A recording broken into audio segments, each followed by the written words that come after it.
Asia cup 2025 कुछ ही दिनों में स्टार्ट होने वाला है, लेकिन क्या आपको पता है कि एशिया कप क्यों और कैसे स्टार्ट हुआ था? कैसे इंग्लैंड क्रिकेट बोर्ड की एक गलती ने क्रिकेट वर्ल्ड के सेंटर को इंग्लैंड और ऑस्ट्रेलिया से एशिया में शिफ्ट कर दिया था? कौन थे वो इंसान जिन्होंने अपनी एक बेइज्जती का बदला लेने के लिए आईसीसी के बाद क्रिकेट वर्ल्ड की सबसे बड़ी गवर्निंग बॉडी एसीसी बना दी थी?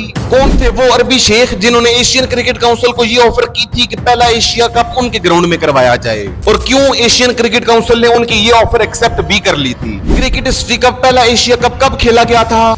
उस एशिया कप में कितनी टीम्स ने पार्टिसिपेट किया था? कौन जीता था और कौन हारा था? क्या थी एशिया कप के आगाज की कहानी? आइए जानते हैं आज की इस वीडियो में। And its victory has won this match against Pakistan. India are the Asian Cup champions. तो बात शुरू होती है 1983 के ओडीआई वर्ल्ड कप से, in which Pakistan and India were believed as the underdogs.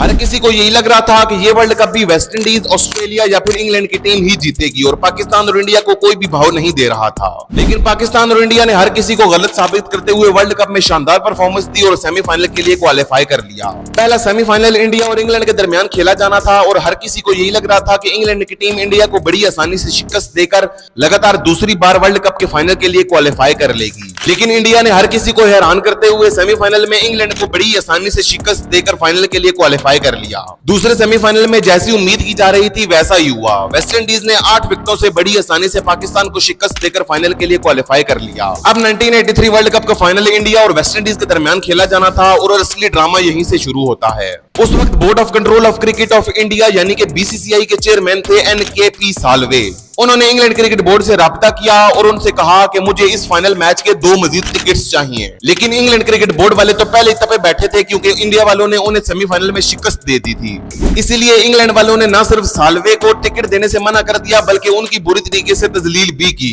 Salve इस पर कुछ खास तो कर नहीं सकते थे क्योंकि उस वक्त आईसीसी को कंट्रोल इंग्लैंड और ऑस्ट्रेलिया ही किया करते थे। खैर, इस सब के बावजूद भी फाइनल मैच खेला जाता है और फाइनल मैच में हर किसी को यह लग रहा था कि वेस्ट इंडीज बहुत ही आसानी से इंडिया को शिकस्त दे देगा। लेकिन इंडिया के इरादे कुछ और ही थे। इंडिया ने इस फाइनल मैच में वेस्ट इंडीज को 42 रन से शिकस्त देकर पहली दफा वर्ल्ड कप का टाइटल अपने नाम किया। इस वर्ल्ड कप की जीत के बाद एनकेपी साल्वे का कॉन्फिडेंस कुछ ऐसा था। अब देख तू अब तू गया बेटा, अब तू गया, देख तेरी औकात मैं दिखाता हूँ तुझे। ये वर्ल्ड कप जीतने के बाद साल्वे ने आईसीसी के सामने प्रपोजल रखा कि अगला वर्ल्ड कप इंडिया में करवाया जाए। लेकिन उस वक्त आईसीसी में इंग्लैंड और ऑस्ट्रेलिया का कंट्रोल था, इसलिए आईसीसी ने इस चीज को रिजेक्ट कर दिया। पहले टिकट्स वाली जलालत और उसके बाद ये तजलील भी साल्वे बर्दाश्त नहीं कर सके और उन्होंने इंडिया वापस आते ही पाकिस्तान क्रिकेट बोर्ड और श्रीलंकन क्रिकेट बोर्ड से राब्ता किया। पाकिस्तान क्रिकेट बोर्ड और श्रीलंकन क्रिकेट बोर्ड के चेयरमैन को न्यू दिल्ली बुलाया और उनके साथ एशियन क्रिकेट काउंसिल बनाने के हवाले से मुशावरत की। पाकिस्तान और श्रीलंका भी इस चीज पर राजी हो गए और सितंबर 1983 में एशियन क्रिकेट काउंसिल का कयाम हो गया। एशियन क्रिकेट काउंसिल के पहले चेयरमैन खुद एनकेपी साल्वे बने और अब उन्होंने ये सोचा कि एशियन क्रिकेट काउंसिल तो बन गई है, क्यों ना अब एक एशिया कप भी करवाया जाए। लेकिन एशिया कप करवाने में सबसे बड़ी प्रॉब्लम यही थी कि ना तो पाकिस्तान, ना ही इंडिया और ना ही श्रीलंका के पास ऐसा इंफ्रास्ट्रक्चर था कि वो इतना बड़ा इवेंट होस्ट कर सके। और यहाँ पर एंट्री होती है एशिया कप के सबसे बड़े हीरो शारजा के शेख कुर्तबी की। शेख साहब खुद भी क्रिकेट के बहुत बड़े दीवाने थे और उन्होंने शारजा में एक स्टेडियम भी बनवा रखा था जिसमें वो लोकल मैचेस करवाया करते थे। उन्होंने एशियन क्रिकेट काउंसिल के सामने एक प्रपोजल रखा कि पहला एशिया कप शारजा में करवा लिया जाए और एशियन क्रिकेट काउंसिल भी उनकी इस ऑफर को एक्सेप्ट करने पर मजबूर था क्योंकि जैसा मैंने आपको बताया कि पाकिस्तान, इंडिया और श्रीलंका के पास ऐसा इंफ्रास्ट्रक्चर मौजूद ही नहीं था कि वो इतना बड़ा इवेंट होस्ट कर सके। इसलिए एशियन क्रिकेट काउंसिल ने शेख साहब की ये ऑफर एक्सेप्ट कर ली और पहला एशिया कप 1984 में शारजा में खेला गया। इस पहले एशिया कप में 3 टीम्स पाकिस्तान, इंडिया और श्रीलंका ने पार्टिसिपेट किया। उसके बाद मुल्क जुड़ते गए और कारवां बनता गया और आज एशिया कप 2025 में 8 टीम्स पार्टिसिपेट कर रही हैं। 1984 में पहला एशिया कप शारजा में खेला जाना था।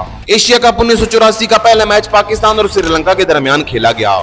इस मैच में पाकिस्तान ने पहले बैटिंग करते हुए 187 रन बनाए, जिसमें मोहसिन हसन खान के 27, सादिक अली के 30 और जहीर अब्बास के 47 रन शामिल थे। लेकिन इसके जवाब में श्रीलंका के रॉय दियास के 57 और राणा टूंगा के 26 रन की बदौलत श्रीलंका ने बहुत ही आसानी से ये टारगेट 43 ओवर्स में चेस कर लिया।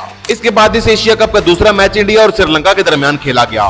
श्रीलंका ने पहले मैच में पाकिस्तान को शिकस्त दे रखी थी, इसलिए उनका कॉन्फिडेंस बहुत हाई था। लेकिन इंडिया ने उनके इस कॉन्फिडेंस को बुरी तरीके से रोंद डाला और श्रीलंका की पूरी टीम इंडिया के खिलाफ इस मैच में सिर्फ 96 रन पर ही ऑल आउट हो गई। इंडिया ने बड़ी आसानी से ये टारगेट चेस कर करके श्रीलंका का कॉन्फिडेंस जो कि आसमान पर पहुंचा हुआ था उसे सीधा जमीन पर दे मारा। जिसके बाद इस एशिया कप का तीसरा मैच पाकिस्तान और इंडिया के दरमियान खेला गया।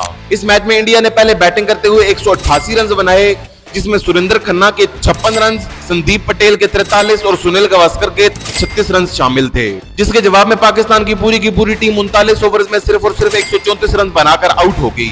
इसमें मोहसिन हसन खान ने 35 रन बनाकर पाकिस्तान को यह मैच जितवाने की कोशिश तो की थी, लेकिन उनकी भी ये कोशिश दम तोड़ गई और पाकिस्तान इंडिया से ये मैच हारकर एशिया कप से बाहर हो गया। Won this match against Pakistan. Group stages खत्म होने के बाद फाइनल रिजल्ट ये था कि पाकिस्तान ने अपने दोनों मैचेस हार दिए थे, श्रीलंका ने एक मैच जीता और एक हारा था, जबकि इंडिया ने अपने दोनों मैचेस जीतकर फाइनल के लिए क्वालिफाई कर लिया था। एशिया कप 1984 का फाइनल इंडिया और श्रीलंका के दरमियान खेला गया, जिसमें इंडिया ने बड़ी आसानी से श्रीलंका को शिकस्त देकर एशिया कप का इनॉग्रल एडिशन जीत लिया था। अगर बात करें इस एशिया कप के कुछ स्टैट्स की, तो इस एशिया कप में सबसे टॉप स्कोरर थे इंडिया के सुरेंद्र खन्ना, जिन्होंने 3 मैचेस में 107 रन बनाए थे।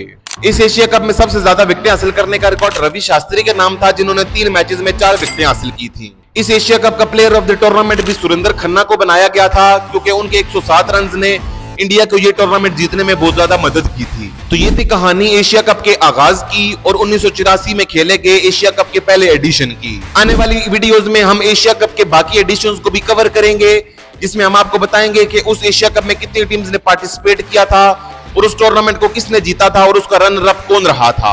आप हमें कमेंट्स में जरूर बताइएगा कि एनकेपी साल्वे का ये फैसला दुरुस्त था या फिर गलत।